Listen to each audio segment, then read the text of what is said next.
शौर्य,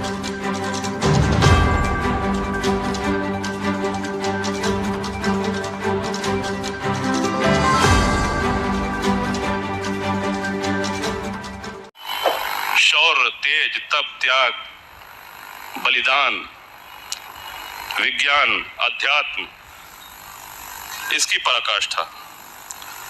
और दूसरी ओर इसका ठीक विपरीत देखिए।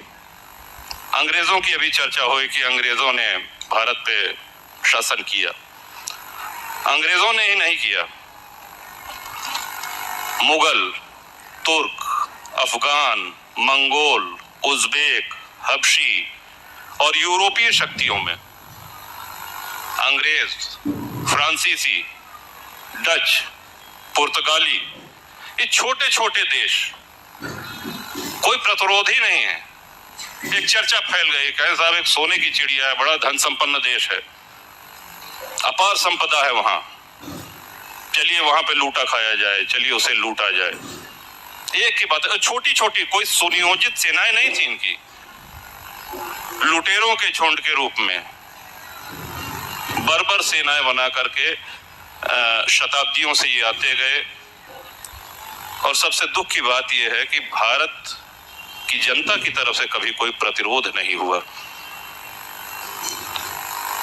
स्वर्गीय अटल जी का एक भाषण हम सुन रहे थे अभी कुछ दिन पहले नेट पर।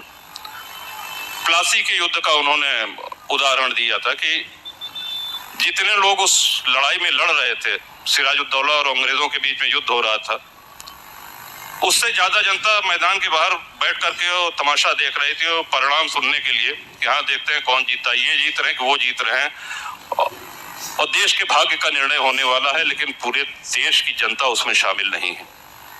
हल्दी घाटी की लड़ाई के विषय में हमने बहुत सुना है, बहुत पढ़ा है, महाराणा प्रताप की वीरता, उनका पराक्रम, लेकिन हल्दी घाटी की जब लड़ाई हो रही थी तो जितनी रियासतें थी, जयपुर, जोधपुर, बीकानेर, आमेर, जैसलमेर, बूंदी, ये सब अकबर के साथ और महाराणा के खिलाफ उस युद्ध भूमि में थी। और उस समय कोल भीलों की सेना को एकत्र करके और भामाशाह जैसे दानवीर, उस समय के उद्योगपति, पूंजीपति, उनकी दी हुई संपदा के माध्यम से उनको एकत्र करके एक छोटी सी सेना बना करके महाराणा लड़ रहे थे। और हल्दी घाटी में भी वही हाल था, इधर महाराणा युद्ध कर रहे हैं और बगल में हल चल रहा है, खेती हो रही है। किसी को कोई मतलब नहीं था कौन जीते, कौन निपहोए हमें कहानी। तो हमारी ये उदासीनता, हमारी ये निष्क्रियता या कापुरुषता, इसने हमारा पतन किया है, इसने हमको आज पहुंचा दिया है जहां हम आज खड़े हैं। अंग्रेजों के आने के पूर्व भारत एक भूभाग अवश्य था, लेकिन भारतीयता की भावना किसी में नहीं थी। 565 अलग अलग रियासतें, उन रियासतों की अलग अलग सेनाएं, उनके अलग संविधान, उनकी अलग मुद्राएं, उनके अपने अलग एजेंडे। बगल के राजा पे कोई विदेशी हमला कर रहा है तो बाकी 4 राजा जो उनके इर्द गिर्द हैं वो सब प्रसन्न हो रहे हैं कि अच्छा है, इसके साथ तो यही होना चाहिए। खंड खंड करके इस तरह से हमारा देश गुलाम होता आया है। अब दुनिया के नक्शे पे देखेंगे, पुर्तगाल कितना छोटा सा देश है, नीदरलैंड कितना छोटा सा देश है, यूरोप के दूसरे कोने के देश, वहां से चले आए 4 जहाज में, 5 पानी के जहाज में, छोटे छोटे, और भारत के बड़े भूभाग पे कब्जा कर लिया। किसी ने कोई विरोध नहीं किया, जब तक लूटना था लूटे, और जिस तरह से लूटना था उस तरह से लूटा, कोई प्रतिरोध नहीं हुआ।